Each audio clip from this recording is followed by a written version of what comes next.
Terminal antar kota itu tidak lagi terasa seperti tempat pemberangkatan, melainkan sebuah makam beton yang luas. Jarum jam raksasa di atas loket berhenti tepat di angka 12, seolah waktu sendiri enggan melangkah lebih jauh ke dalam malam. Keheningan di sana terasa memekakkan telinga. Tidak ada deru mesin dari kejauhan, tidak ada teriakan kernet, bahkan suara langkah kaki Aris sendiri terdengar asing, seperti suara benturan tulang di atas lantai semen yang dingin. Aris merapatkan jaketnya, namun kain tebal itu terasa sia-sia. Dingin yang menyergap malam itu seakan menusuk langsung ke tulang, melewati lapisan daging dan menetap di sana sebagai rasa ngilu yang abadi.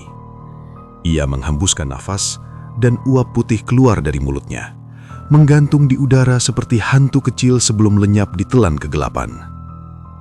Tiba-tiba, dari balik kabut pekat di ujung peron, dua lampu bulat berwarna kuning redup muncul. Sebuah bus tua dengan bodi berkarat merayap masuk tanpa suara, seperti sebuah peti mati raksasa yang digulirkan di atas beludru. Tidak ada derit rem, tidak ada getaran mesin yang biasanya membuat dada sesat. Bus itu berhenti tepat di depan Aris dengan keanggunan yang mengerikan. "Tujuan terakhir?" Sebuah suara serak bertanya. Aris mendongak. Seorang kondektur berdiri di pintu bus yang terbuka. Wajahnya tersembunyi di balik bayangan topi pet yang miring, namun Aris bisa merasakan tatapan pria itu yang sedingin es. Aris hanya mengangguk kaku. Tangannya gemetar saat menyerahkan lembaran uang yang terasa selembab kulit mayat. "Naiklah, semua sudah menunggu," lanjut sang kondektur. Suaranya datar, tanpa intonasi, seolah-olah ia sudah bosan mengulang kalimat itu selama berabad-abad. Saat Aris menapakkan kaki ke anak tangga pertama, sensasi dingin itu meningkat berkali-kali lipat. Di dalam kabin, lampu neon redup berkedip-kedip, melemparkan bayangan panjang yang menari di langit-langit bus. Ia tertegun sejenak. Bus itu hampir penuh. Barisan kursi dipadati oleh sosok-sosok yang duduk tegak menghadap ke depan dengan disiplin yang ganjil. Ia berjalan menyusuri lorong sempit menuju kursi kosong di barisan tengah. Di tengah keheningan yang memekakkan itu, ia menyadari sesuatu yang janggal. Biasanya, dalam bus penuh seperti ini, akan terdengar dengkur halus, gesekan kain, atau setidaknya suara helaan nafas kolektif. Namun di sini, sunyi itu bersifat mutlak. Ia melewati seorang pria paruh baya, seorang ibu yang mendekap erat bungkusan kain, dan seorang anak kecil. Semuanya mematung. Ia duduk di kursinya, berusaha mengabaikan perasaan bahwa ia baru saja masuk ke dalam sebuah ruang hampa udara di mana kehidupan adalah sesuatu yang terlarang. Di luar, bus mulai bergerak kembali, membelah kabut menuju kegelapan yang lebih pekat, meninggalkan terminal yang kini tampak seperti kenangan yang mulai memudar. Bus itu melaju menembus pekatnya malam dengan kecepatan yang konstan. Namun anehnya, Aris tidak merasakan getaran mesin di bawah telapak kakinya. Aspal jalanan pegunungan yang seharusnya penuh lubang dan gelombang terasa semulus permukaan kaca. Di luar jendela, pepohonan pinus yang berjajar di sepanjang jalur tanjakan tampak seperti siluet hitam yang memanjang, melesat mundur dengan ritme yang menghipnotis. Aris mencoba membetulkan posisi duduknya. Kursi bus itu dilapisi beluda merah kusam yang berbau apak, seolah-olah kain itu telah menyerap kelembapan dari ratusan musim hujan tanpa pernah dijemur. Dingin yang menusuk tulang kini bukan lagi sekedar kiasan. Aris merasa jemari kakinya mulai mati rasa, dan setiap kali ia mencoba menggosokkan kedua telapak tangannya untuk mencari sedikit kehangatan, suara gesekan kulitnya terdengar begitu keras, seolah membelah keheningan yang memekakkan telinga di dalam kabin. Aris melirik ke arah pria yang duduk tepat di sebelahnya. Pria itu mengenakan kemeja batik yang warnanya sudah memudar menjadi kecoklatan, dipadukan dengan celana kain hitam. Tangannya terlipat di atas pangkuan, menggenggam sebuah tas jinjing tua. Sejak Aris duduk di sana 10 menit yang lalu, pria itu tidak bergerak barang 1 sentimeter pun. Kepalanya lurus menatap sandaran kursi di depannya dengan mata yang setengah terbuka, namun tanpa binar kehidupan. Aris berdeham, sebuah usaha sia-sia untuk memecah kesunyian yang mencekik. "Permisi Pak, ini sudah sampai mana ya?" Tidak ada jawaban. Pria itu bahkan tidak berkejap. Aris menunggu beberapa detik, berharap ada gerak refleks atau sekedar dengusan nafas begeratan karena tidurnya terganggu. Namun pria di sebelahnya tetap diam, kaku seperti patung lilin yang dipajang di museum yang terlupakan. Rasa tidak nyaman mulai merayap di tengkuk Aris. Ia mengalihkan pandangannya ke jendela, mencoba melihat papan penunjuk jalan atau mercusuar desa di kejauhan.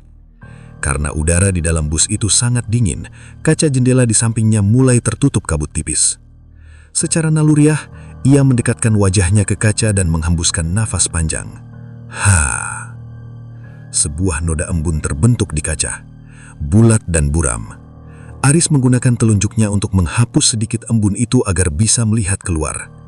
Namun saat itulah, jantungnya seakan berhenti sejenak denyutnya. Ia menoleh ke arah jendela penumpang di baris depan, lalu ke baris belakang, dan akhirnya ke jendela tepat di samping pria berbaju batik tadi. Semua kaca jendela itu bersih persis, bening. Tidak ada satupun bercak embun yang menempel di sana, padahal suhu di dalam kabin bus ini jauh lebih hangat daripada udara di luar yang berselimut kabut pegunungan. Secara logika, setiap manusia yang bernafas di dalam ruangan tertutup yang dingin akan melepaskan uap air yang kemudian mengembun di permukaan dingin seperti kaca. Namun, dalam bus yang penuh sesak ini, hanya kaca di samping Aris yang menunjukkan tanda-tanda adanya kehidupan. Aris mulai memperhatikan lebih seksama. Ia menahan nafasnya sendiri agar suasana menjadi benar-benar hening. Sebuah keheningan yang memekakkan di mana ia bisa mendengar detak jantungnya sendiri yang berdegup kencang seperti genderang perang. Ia memperhatikan pundak pria di sebelahnya. Tetap diam.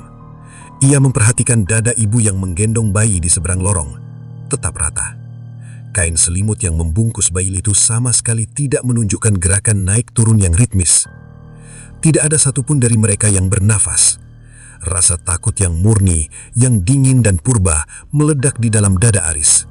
Ia merasa seolah-olah oksigen di dalam bus itu baru saja disedot keluar, menyisakan ruang hampa yang hanya berisi karbon dioksida dan bau kematian yang samar. Bau itu mulai tercium sekarang. Bukan bau busuk daging yang menyengat, namun bau tanah basah yang digali dalam, bau bunga Kamboja yang layu tertimpa hujan, dan bau logam berkarat yang sudah lama terpendam. Ia mencoba berdiri, namun lututnya terasa lemas.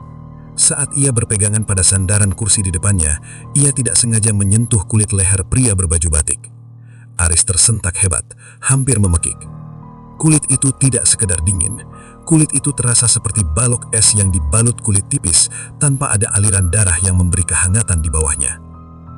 "Pak," bisik Aris, suaranya bergetar hebat. "Pak, bangun." Tepat saat itu, bus tersebut melintasi sebuah jembatan tua yang melengkung di atas jurang. Cahaya bulan yang pucat menerobos masuk lewat jendela menyinari seluruh kabin selama beberapa detik. Dalam kilatan cahaya itu, Aris melihat pantulan wajah penumpang di kaca jendela. Mereka semua tidak menutup mata. Mereka menatap lurus ke depan dengan pupil yang melebar sepenuhnya, sementara kulit mereka tampak abu-abu kebiruan di bawah termam lampu neon yang berkedip-kedip. Lalu, secara serentak, seolah diperintah oleh konduktur yang tak terlihat, semua kepala penumpang bus itu mulai menoleh ke arah Aris. Gerakannya patah-patah, disertai suara krek dari tulang leher yang kaku karena rigor mortis. Puluhan pasang mata kosong itu kini tertuju padanya, menembus langsung ke sukmanya. Di tengah keheningan yang memekakkan itu, satu-satunya suara yang terdengar adalah suara bus yang terus melaju kencang, membawa Aris semakin jauh dari dunia orang hidup dan semakin dalam menuju desa mati yang telah menanti. Aris terperangkap dalam kepungan tatapan yang tak bernyawa. Ruangan itu kini terasa semakin sempit, seolah dinding-dinding bus perlahan merapat untuk meremukkan paru-parunya. Keheningan yang memekakkan telinga itu kini pecah oleh suara bisikan halus yang sepertinya tidak berasal dari mulut manapun, melainkan muncul dari udara dingin yang berputar di sekitar mereka. Bisikan itu terdengar seperti gesekan daun kering di atas nisan, menyebut namanya berulang-ulang dengan nada yang datar dan tanpa emosi. Aris, Aris, Aris. Pria berbaju batik di sebelahnya mulai membuka mulut. Tidak ada kata-kata yang keluar, hanya kepulan asap tipis berwarna abu-abu yang beraroma kemenyan dan tanah kuburan. Aris menjerit, namun suaranya seakan tertelan oleh material bus yang kini mulai berubah. Kulit beludru kursi yang tadinya merah kusam perlahan berubah menghitam, mengelupas seperti kulit yang terbakar, menyingkapkan kerangka besi berkarat di bawahnya. Dengan tenaga sisa yang dipicu oleh adrenalin murni, Aris memaksakan kakinya bergerak. Ia tersandung di lorong, bahunya menabrak penumpang lain yang tetap kaku bagaikan pilar batu. Setiap sentuhan terasa seperti sengatan listrik dingin yang menusuk langsung ke sumsum tulangnya. Ia berlari menuju bagian depan bus, tempat sang kondektur berdiri membelakanginya. "Hentikan busnya, saya mau turun, tolong hentikan!" teriak Aris sambil menggedor-gedor pintu kaca yang tertutup rapat. Sopir bus di balik kemudi tetap tidak bergeming. Tangannya yang pucat dan kurus mencengkram lingkar kemudi dengan sangat kuat hingga buku-buku jarinya terlihat putih menonjol. Sopir itu tidak menoleh, matanya terpaku pada jalanan gelap di depan yang kini tak lagi menampakkan aspal, melainkan hamparan kabut putih yang tak berujung. Kondektur bus itu perlahan berbalik. Topi petnya masih menutupi sebagian wajahnya, namun kini Aris bisa melihat bagian bawah wajahnya yang hanya terdiri dari tulang rahang yang terbalut kulit tipis transparan. Ia merogoh saku rompinya yang kumal dan mengeluarkan sebuah benda. "Tiketmu, nak." Suara kondektur itu bergetar seperti gesekan dua bilah kayu tua. "Perjalananmu sudah sampai pada batasnya." Aris meraba saku jaketnya, mencari potongan kertas yang ia beli di terminal tadi. Namun saat ia menarik tangannya keluar, bukan kertas putih yang ia genggam. Di telapak tangannya terdapat selembar daun Kamboja yang sudah layu dan menguning dengan nama Aris terukir di permukaannya menggunakan noda hitam yang menyerupai darah kering. Ini tidak mungkin, isak Aris. Ingatannya yang sempat terkunci mulai terbuka paksa. Tiba-tiba, sebuah kilas balik menghantamnya dengan kekuatan penuh. Ia tidak sedang berada di terminal, ia sedang berada di atas motornya, melaju kencang di bawah guyuran hujan lebat. Ia ingat lampu truk yang menyilaukan dari arah berlawanan, suara decit ban yang menjerit putus asa, dan rasa melayang yang singkat sebelum semuanya menjadi gelap. Dingin yang ia rasakan sejak tadi bukanlah dingin udara pegunungan, melainkan dinginnya maut yang telah merangkulnya di tengah jalan setapak beberapa jam yang lalu. Bus itu mendadak melambat. Bunyi desis udara keluar dari pintu yang perlahan terbuka, namun yang ada di luar sana bukanlah jalan raya. Di balik pintu bus, berdiri sebuah gerbang kayu besar yang sudah lapuk, diselimuti oleh akar-akar pohon beringin yang menjuntai seperti jemari raksasa. Di atas gerbang itu, samar-samar terbaca papan nama yang hampir habis dimakan rayap. Desa Mati. Satu persatu, para penumpang yang tidak bernafas itu bangkit dari kursi mereka. Gerakan mereka sinkron, sebuah koreografi kematian yang mengerikan. Mereka mulai berjalan turun melewati Aris, tidak menghiraukannya, seolah ia hanyalah debu di udara. Saat mereka melewati pintu, sosok mereka perlahan memudar menjadi bayangan hitam yang menyatu dengan kabut desa. "Turunlah, Aris," ucap sang kondektur, kali ini dengan nada yang hampir menyerupai belas kasihan. "Ibumu sudah menunggu di sana, dia yang memanggilmu pulang." Aris melihat ke arah desa itu. Di antara puing-puing rumah yang terkubur tanah longsor, ia melihat sesosok wanita berdiri memegang lampu Petromax yang berwarna biru pucat. Itu ibunya. Aris melangkah maju, kakinya tak lagi terasa berat. Saat ia menapakkan kaki ke tanah desa yang lembab, ia menoleh kembali ke arah bus. Bus itu kini tampak seperti kerangka besi yang hangus berbakar, teronggok diam di tepi jurang. Sopir dan kondekturnya menghilang di tiup angin malam.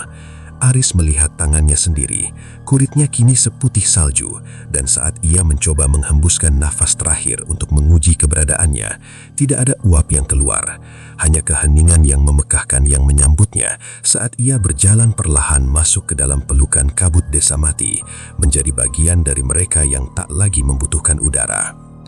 Langkah kaki Aris tak lagi menimbulkan suara. Tanah merah yang becek di bawah kakinya tak terasa dingin, tidak pula terasa basah. Ia seolah berjalan di atas hamparan kapas yang hampa. Sosok ibunya yang memegang lampu Petromax biru kian mendekat, namun wajahnya tetap tertutup kerudung kusam yang berkibar di tiup angin yang tidak bisa Aris rasakan kulitnya. "Ibu," suara Aris keluar sebagai bisikan yang kering. Wanita itu berbalik. Wajahnya tidak mengerikan seperti para penumpang bus, namun ada sesuatu yang hilang. Sebuah kekosongan di balik matanya, seolah jiwanya telah lama disedot keluar dan menyisakan cangkang yang penuh dengan kerinduan melankolis. Ia mengulurkan tangan yang pucat, jemarinya langjung dan kaku. "Kau pulang tepat waktu, Nak," bisik ibunya. Suaranya bukan terdengar di telinga, melainkan bergema langsung di dalam tengkorak Aris. Aris dipandu menuju sebuah bangunan yang dulunya mungkin sebuah balai desa, namun kini hanya menyisakan kerangka kayu dan atap yang separuh amblas. Di dalamnya, sebuah meja kayu panjang telah ditata. Para penumpang bus tadi, pria berbaju batik, ibu dengan bayi mematungi, dan penumpang lainnya duduk sejajar dengan tangan terlipat di atas meja. Di depan mereka masing-masing terdapat piring keramik retak yang berisi segumpal tanah hitam dan bunga Kamboja yang masih segar. Keheningan yang memekakkan telinga di ruangan itu begitu padat sehingga Aris merasa seolah-olah ia sedang tenggelam di dasar laut yang gelap. Tidak ada denting sendok, tidak ada suara kunyahan. Mereka hanya menatap piring masing-masing dengan hikmat, seolah sedang melakukan ritual pemujaan terhadap ketiadaan. "Duduklah, Aris," perintah ibunya lembut, menunjuk sebuah kursi kosong di ujung meja. Saat Aris duduk, ia menyadari bahwa dingin yang menusuk bolang kini telah mencapai hatinya. Ia tidak lagi menggigil. Rasa sakit dari kecelakaan yang samar-samar ia ingat telah hilang, digantikan oleh rasa kantuk yang luar biasa berat. Ia melirik ke arah pria berbaju batik di sebelahnya. Pria itu kini perlahan menyuapkan segumpal tanah ke mulutnya. Saat bibirnya terbuka, Aris melihat bahwa di dalam mulut pria itu tidak ada lidah, melainkan kumpulan ulat putih yang menggeliat perlahan dalam kegelapan. "Makanlah, Nak.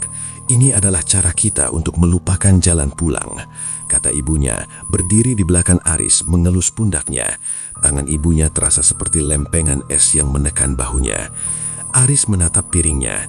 Di atas tumpukan tanah itu, ia melihat sebuah benda yang sangat ia kenali. Sebuah jam tangan perak yang kacanya pecah, masih melilit di pergelangan tangan yang terputus. Itu adalah jam tangannya sendiri, jam yang ia pakai saat mengendarai motor malam itu. Tiba-tiba, kesadarannya tersentak dengan kuat. Ini bukan perjamuan, ini adalah proses penguburan terakhir bagi ingatan manusianya. Jika ia memakan tanah itu, ia akan selamanya menjadi penghuni desa mati, menjadi bayangan yang terjebak dalam loop abadi di bus tua itu. Aris mencoba bangkit, namun tubuhnya terasa seberat timbah. Para penumpang di meja serentak menoleh kepadanya. Mata mereka yang kosong kini mulai meneteskan cairan hitam pekat seperti minyak. "Satu dari kita! Satu dari kita!" Mereka mulai berbisik secara serentak. Suara mereka tumpang tindih menciptakan gelombang statis yang menyakitkan di kepala Aris. "Aku belum mati!" teriak Aris. Sebuah penyangkalan terakhir yang membelah kesunyian desa itu. Namun saat ia berteriak, ia melihat ke bawah, ke arah dadanya. Di balik jaket yang tersobek, terdapat lubang besar yang menembus hingga ke punggung, menampakkan tulang rusuk yang patah tanpa ada setetes pun darah yang mengalir. Ia bisa melihat pemandangan di belakangnya melalui lubang di tubuhnya sendiri. Keheningan kembali jatuh, lebih berat dari sebelumnya. Ibunya membungkuk, membisikkan kata-kata terakhir tepat di lubang telinganya yang kini mulai mati rasa. "Tidak ada yang bernafas di sini, Aris, termasuk kau." Aris perlahan mengambil segenggam tanah dari piringnya. Rasanya tawar, hampa, dan mutlak. Saat tanah itu menyentuh lidahnya, lampu Petromax biru milik ibunya padam, dan desa mati pun lenyap ke dalam kegelapan yang abadi, menyisahkan bus tua yang kembali menderu di jauhan, mencari penumpang baru yang belum menyadari bahwa nafas mereka telah terhenti di tengah jalan. Tanah itu luruh di kerongkongannya, terasa seperti butiran waktu yang membeku. Begitu gumpalan terakhir tertelan, suara bisikan di kepalanya mendadak berhenti. Keheningan yang memekakkan telinga itu kini tak lagi terasa mengancam. Ia terasa seperti rumah. Rasa takut, penyesalan, dan denyut trauma di dadanya menguap, meninggalkan kekosongan yang damai sekaligus mengerikan. Aris mendongak. Balai desa yang hancur, meja kayu, dan ibunya kini telah sirna. Ia kembali berdiri di sebuah lorong sempit yang remang. Ia kembali berada di dalam bus. Lampu neon di langit-langit bus berkedip sekali, lalu menyala dengan cahaya kuning yang statis. Aris berjalan pelan menuju kursinya di barisan tengah. Pria berbaju batik itu masih di sana, kaku dan menatap lurus ke depan. Aris duduk di sebelahnya, melipat tangannya di atas pangkuan dan menyesuaikan posisinya hingga punggungnya terasa pas dengan sandaran kursi yang apak. Ia melirik ke arah kaca jendela. Di sana, pantulan wajahnya tampak sangat tenang, terlalu tenang. Kulitnya kini memiliki rona abu-abu yang sama dengan penumpang lainnya. Ia mencoba menghembuskan nafas ke kaca, sebuah eksperimen terakhir untuk memastikan identitasnya. Namun, paru-parunya tidak bergerak. Tidak ada udara yang keluar. Kaca itu tetap bening, mencerminkan kegelapan hutan di luar yang melesat tanpa henti. Bus mendadak melambat. Suara desis pintu yang terbuka memecah kesunyian. Terminal Bayangan. Suara kondektur terdengar dari arah depan. Dari balik kegelapan di luar pintu bus, seorang pemuda dengan pakaian yang koyak dan wajah yang penuh kebingungan melangkah naik. Pemuda itu terengah-engah. Uap putih keluar dari mulutnya dengan deras, tanda kehidupan yang mencolok dan asing di dalam kabin itu. Ia merapatkan jaketnya, menggigil hebat karena dingin yang menusuk tulang. Pemuda baru itu berjalan menyusuri lorong, matanya liar mencari tempat duduk. Ia melewati barisan penumpang yang mematung, hingga langkahnya terhenti di samping kursi Aris. "Permisi mas, kursi ini kosong?" tanya pemuda itu dengan suara bergetar. Aris tidak menoleh. Ia tidak mengedipkan mata. Ia hanya menatap lurus ke sandaran kursi di depannya dengan pupil yang melebar sepenuhnya. Di dalam kepalanya, Aris ingin berteriak, menyuruh pemuda itu lari secepat mungkin ke arah kabut. Namun, lidahnya telah menjadi tanah, dan suaranya telah menjadi milik angin. Aris hanya diam, kaku, dan tak bernafas saat ia merasakan beban tubuh pemuda itu duduk di sampingnya, menunggu hingga sang pemuda menyadari bahwa di bus ini ia adalah satu-satunya yang masih memiliki detak jantung. Bus itu kembali melaju, membelah malam menuju rute yang tidak pernah berakhir, membawa jiwa-jiwa yang tersesat kembali ke desa mati, putaran demi putaran, selamanya.